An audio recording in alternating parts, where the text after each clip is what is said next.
안녕하세요. 11월 2일, 11월 달 첫 새벽 예배를 하나님께 올려드립니다. 기도하십니다. 예수님 감사합니다. 주님은 나의 소망 되시며 힘이시고 나의 피할 바위가 되심을 찬송하며 주님을 높여드리며 11월 달 첫 새벽 예배를 하나님 앞에 믿음으로 올려드립니다. 우리로 하여금 천국을 소망 삼게 하시며 이 땅에서 주님과 함께 담대케 하심을 감사합니다. 믿음의 끈을 놓지 아니하게 하시고 늘 승리케 하시고 동행하시는 주님과 함께 오늘도 말씀으로 동행하며 승리할 수 있도록 힘을 더하여 주시옵소서. 이제 내일 모레면 미국의 대통령 선거가 있습니다. 하나님의 귀한 손길이 함께 하시고 이 나라가 주님께로 온전히 돌아오게 하시며 정말 공의와 정직이 선포되어지고 그러한 리더들이 선출되어질 수 있도록 하나님 긍휼을 베풀어 주옵소서. 오늘도 말씀 가운데 함께 하시길 소망하며 예수님의 이름으로 기도했습니다. 아멘. 우리 찬송, 예찬송가 98장, 새찬송가 90장, 주 예수 내가 알기 전 찬양하십니다.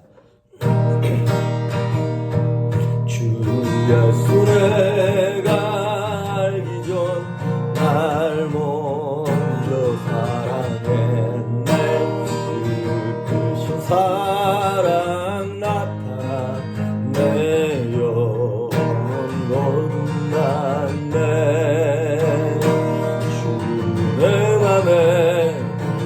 계시고 나 주의 안에 있어 적도록 이유 같은 참 좋은 나의 친구 내 친구 되신 예수님 날 구원하시려고 그한 몸을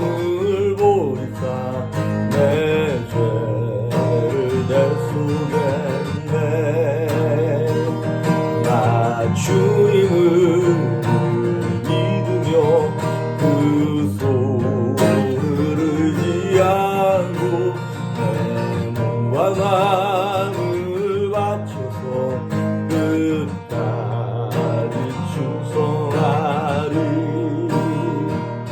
내 진실하신 친구요 은혜 내려주사 나랑 상도하시고 내 반대게 옵소서.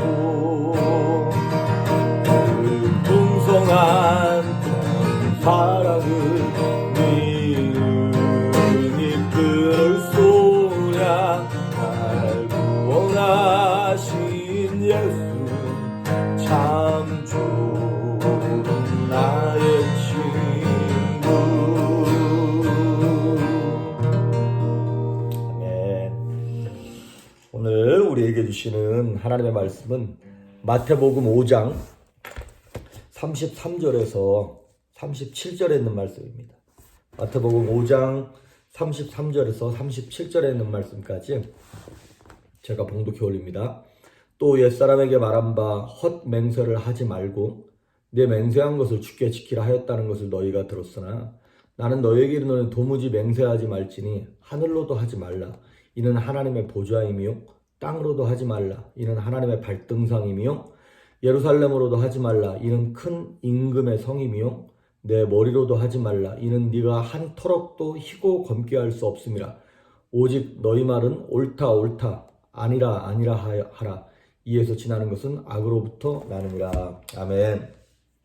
지금 이제 대충 보는 마태복음 16번째 시간인데 오늘 말씀은 제목은 이제 맹세하지 말라라는 것입니다.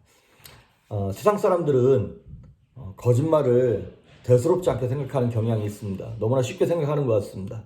왜 그럴까요? 간단합니다. 성경은 얘기하기를 그들은 거짓의 아비인 마귀의 자녀이기 때문에 그렇다는 거예요. 마귀는 거짓의 아비고 거짓의 원조입니다. 그러니까 세상 사람들이 그 영향을 받고 거짓말하는 것은 당연한 거예요. 그렇다 보니까 이 세상에서 돌아가는 사회나 이런 모든 구조 속에서 상대를 못 믿는 거죠. 저 사람이 진실을 말하고 있는지. 그러다 보니까 그 어떤 판결의 최후 수단, 최종 상황으로서 뭐를 선택하냐면 맹세하는 걸 선택하는 거예요. 그래서 결국에는 맹세의 문제는 진실의 문제인 것입니다. 진실하냐 아니냐 이것 갖고 우리가 이제 맹세하는 이유는 그거잖아요. 상대방을 못 믿기 때문에. 만약에 서로에게 진실하다면 맹세까지 할 필요는 없겠죠. 그리고 이제 구약에도 보면 맹세는 언제 주어지는 거냐면 서로가 믿지 못해서 깨어진 관계 속에서 맹세가 주어지는 것입니다. 그러니까 하나님과 관계가 깨진 자들은 진실할 수 없기 때문에 맹세를 함으로 서로에게 진실을 확인하려고 하는 것이죠. 그런데 예수님께서 신약에 딱 오셔서 말씀하시기를 너희는 도무지 맹세하지 말라 이렇게 말씀하고 계세요. 그러니까 이 산상수훈의 말씀은 하나님과 관계가 회복된 심령이 가난하고 애통하고 온유하고 의에 지르고 목말라하고 하는 그런 회복된 자들에게 주어진 말씀이 이 산상수훈의 말씀이잖아요. 그러니까 결론은 이겁니다. 하나님과의 관계가 회복되어지고 성도들과의 신뢰가 회복된 삶을 사는 성도에게 있어서 맹세는 필요 없다는 것이죠. 왜? 진실만을 말하면 되는 거니까. 그게 가장 정답이고 쉬운 대답인데 이제 그것을 도출하는 과정이 참 어려운 것이죠. 그러다 오늘 이제 33절에 보시면 옛사람에게 말한 바 헛맹세를 하지 말라. 거짓맹세 하지 말라는 것이겠죠. 헛맹세, 거짓맹세는 하나님의 율법을 어기는 것이죠.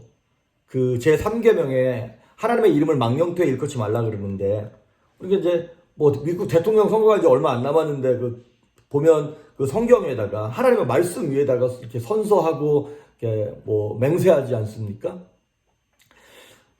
그런데 이제 유대인들은 이 하나님의 이름으로 하는 것을 굉장히 중요하게 생각을 합니다. 그래서 하나님의 이름으로 하는 것을 목숨을 걸고 지키려고 하면서도 하나님의 이름이 언급되지 않은 다른 삶의 부분에 있어서는 그 약속이나 언약이나 맹세 같은 거를 너무 소홀히 여기는 거예요. 그래서 이제 맹세를 하나님의 이름이 빠진 맹세, 그러니까 사회나 세상이나 어떤 법적으로 돌아가는 그런 부분에 있어서 유대인들이 맹세를 너무 함부로 하고 맹세한 것을 쉽게 저버리고 또 그걸 궤변으로 변호하고 하는 그런 모습들이 유대 사회에서 너무나 만연해 있었던 것이죠. 그러면 하나님의 이름으로 맹세하면 되지 않느냐? 그런데 또 유대인들은 하나님의 이름이 언급되는 것 자체에 대해서 또 이게 되게 그건 불경하다 이렇게 또 생각을 하는 거예요. 그래서 하나님의 이름으로 맹세하고 싶은데 그게 안 되니까 뭘로 맹세하는 거냐면 하늘로 맹세하고 땅으로 맹세하고 뭐 성전으로 맹세하고 그 다음에 이제 마태복음 23장에 보면 성전에 있는 금 뭐 이런 제단 막 이런 걸로 맹세를 합니다. 그러면서 이제 예수님께서 그걸 갖고 책망하시죠. 야, 성전이 귀한 것이냐, 성전 안에 있는 금이 귀한 것이냐. 성전이 귀한 것이기 때문에 성전 안에 들어와 있는 제단도 금도 뭐 이런 것도 귀한 것 아니냐. 그래서 막 예수님께서 막 책망하시는 장면이 나와요. 그래서 지름을 단호하게 말씀을 하세요. 도무지 맹세하지 말라. 하늘로도 땅으로도 예루살렘으로도 네 머리로도 맹세하지 말라. 그렇게 말씀을 하십니다. 그것이 바로 34절부터 36절에 나오는 말씀인 것이죠. 그래서 이 맹세하지 말라라고 하는 말을 문자적으로 받아들인 어떤 신앙 공동체, 초대교회 공동체 이런 데가 굉장히 많았어요. 그런데 예수님께서 그렇게 무조건 맹세하지 말라고 말씀하셨던 것은 정말 맹세하지 말라라고 하는 의미가 아니라 어떤 공적 서약이나 뭐 정말 필요한 맹세까지 금하셨던 건 아니에요. 여러분 그 마태복음 26장에 보면 예수님께서 대제사장 가야바 앞에서 가야바가 예수님한테 하나님의 이름을 이렇게 걸고 맹세하고 이제 진실을 얘기해라 이런 식으로 이제 얘기하는 장면이 나와요. 그때 예수님이 거기에 동의하십니다. 예수님도 하나님의 이름을 맹세하는 것에 대해서 예수님도 하세요.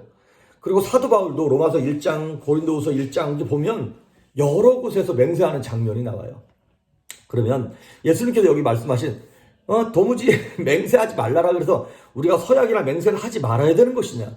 그거는 아닙니다. 그러니까 예수님의 결론이 이거예요. 그렇게까지 막 뭐 내가 이거를 안 하면 내 성을 간다, 뭐 내 손에 장을 지져라 이런 거 할 필요 없이 그냥 분명한 말을 하라는 거예요. 우리는 세상 사람들 마귀의 자녀, 거짓의 아비인 마귀의 자녀가 아니고 하나님과의 관계가 회복된 사람들이기 때문에 진실을 말하면 맹세가 필요 없다는 것이죠. 그것이 37절에 나오는 오직 너희 말은 옳다 아니라 하라. 이에서 지나는 것은 악으로부터 나느니라. 그러니까 오히려 진실을 얘기하면 그것이 예수 믿는 사람들의 말은 진짜야 이렇게 들려지게끔 하라는 것이죠. 물론 이 예수님의 명령이 쉬운 거 아닙니다. 여러분 알다시피 예는 예고 아니면 아니라 말하는 것이 되게 간단해 보이지만 이게 되게 용기가 필요한 거죠. 되게 진실성이 필요한 것입니다. 예를 들어서 우리가 어떤 대답을 해놓고 거기 대답에 대해서 군더더기 같은 말들이 계속 붙는 경우가 있어요. 그 말이 많으면 많을수록 이게 저 사람의 성실성, 진실성이 결여돼 보이는 것 같은 그런 게 보일 때가 있습니다. 사실 진실할수록 긴 말이 필요 없죠. 아주 간단하죠. 왜냐하면 상대방을 설득하고자 하는 노력이 없어도 되는 거니까. 이제 이 부분에 있어서 목사인 저 같은 사람이 제일 많이 넘어지고 실수하는 부분들이 굉장히 많아요. 성도님들과 상담을 하거나 대화를 하거나 얘기를 할 때 예면 예, 그거 집사는 아닌 것 같은데 이렇게 얘기해야 되는데 말을 못해요. 왜? 용기가 없으니까. 또 좋게 얘기하자면 상대방이 상처받을까봐 성도들 눈치를 보는 경우가 굉장히 많습니다. 만약에 제가 어떤 일에 대해서 아닙니다. 틀린 것입니다. 이렇게 얘기하면 나중에 이제 그런 얘기가 들리는 거죠. 목사가 사랑이 있네 없네 이런 것들.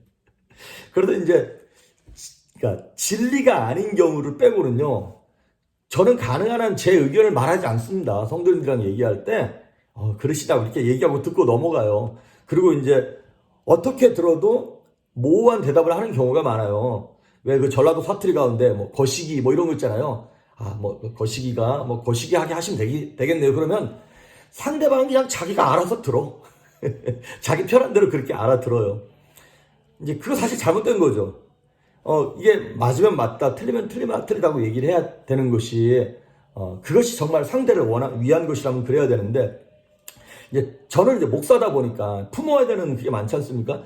그래서 아까 말씀드렸던 것처럼, 정말 진리에 관계된 것, 상대방이 죽고 사는 것에 관계된 것, 말씀에 명확하게 나온 것이 아니라면, 미셀레니어스, 그 작은 것들에 대해서 그냥, 상대방의 의견을 이렇게 쫓아가주는 편입니다. 어쨌든, 그건 제 경우고, 성경에서 예수님께서 우리에게 해주신 말씀은 뭐냐면, 옳은 것은 옳다, 아닌 것은 아니라고 명확하게 말하는 것이 하나님의 뜻이라는 거예요. 그러니까 예수님 말씀하신 맹세하지 말라, 이 말은 진짜 맹세하면 안 돼, 이런 의미라기보다는 진실을 얘기해라. 그리고 말을 분명하게 해라. 이 얘기를 하고 계신 것입니다. 똑같은 얘기가 야고보서 5장 12절에도 보니까 너희는 도무지 맹세하지 말라. 그렇다 하는 것은 그렇다 하고 아니라고 하는 것은 아니라고 하여서 죄의 정함을 면하라. 그렇게 나와 있어요. 오늘 본문 마태복음 5장 37절에도 보니까 뒷부분에 이에서 지나는 것은 악으로부터 나오는 것이다라는 거예요. 오, 이게 되게 무섭네요. 여기서 지나는 것은 전부 다 내 사심, 사욕, 어떤 거짓 끼어들어간 진실하지 않은 것 때문에 말이 더 덧붙고 맹세하게 된다는 거예요. 그래서 오늘부터 가능한 한 우리 훈련을 합시다. 아닌 것은 아니라고 그 대신 사랑을 담아서 얘기해야겠죠. 우리 많은 사람들이 옳은 말을 재수없게 하는 경우가 되게 많아요. 그죠? 말은 틀린 말은 아닌데 아주 밉상으로 하는 경우가 있어요. 그것도 문제겠죠. 그러니까 옳은 말을 사랑을 담아서 하는 훈련을 좀 했으면 좋겠습니다. 오늘날은 정말 거짓이 판치는 세상이잖아요. 불신이 난무하고 요즘에는 부부간에도 서로 이렇게 각서를 쓴다면서요. 그래도 그게 무슨 소용이 있겠습니까? 이 거짓이 난무하는 세상 속에서 하나님의 제자로서 팔복의 말씀을 우리의 율법처럼 우리의 생명처럼 믿고 사는 저와 여러분이 옳은 것은 옳다, 아닌 것은 안다라고 사랑을 담아서 말에 무게를 담아서 오늘부터 부부간에도 자녀에게도 또 주변 사람들에게도 진실을 얘기하는 저와 여러분 될 수 있기를 주의 이름으로 축복합니다. 기도하십니다. 예수님 감사합니다. 어느 순간인가 우리가 말의 진실함을 잃어버리고 거짓을 변호하며 옳지 않은 것을 포장하면서 진리인 것인 양 가볍게 말하며 거짓 맹세했던 우리의 모습들을 예수님 용서하여 주시옵소서. 이제 말의 진실을 담아서 옳은 것을 옳다 얘기하며 그른 것을 그르다 말할 수 있는 용기가 있게 하시되 상대방을 사랑하는 마음을 품고 그리 얘기할 수 있도록 성도들에게 지혜와 성령의 충만함과 사랑의 능력을 허락하여 주시옵소서. 오늘 하루도 승리할 수 있길 간절히 소망하며 예수님의 이름으로 기도했습니다. 아멘.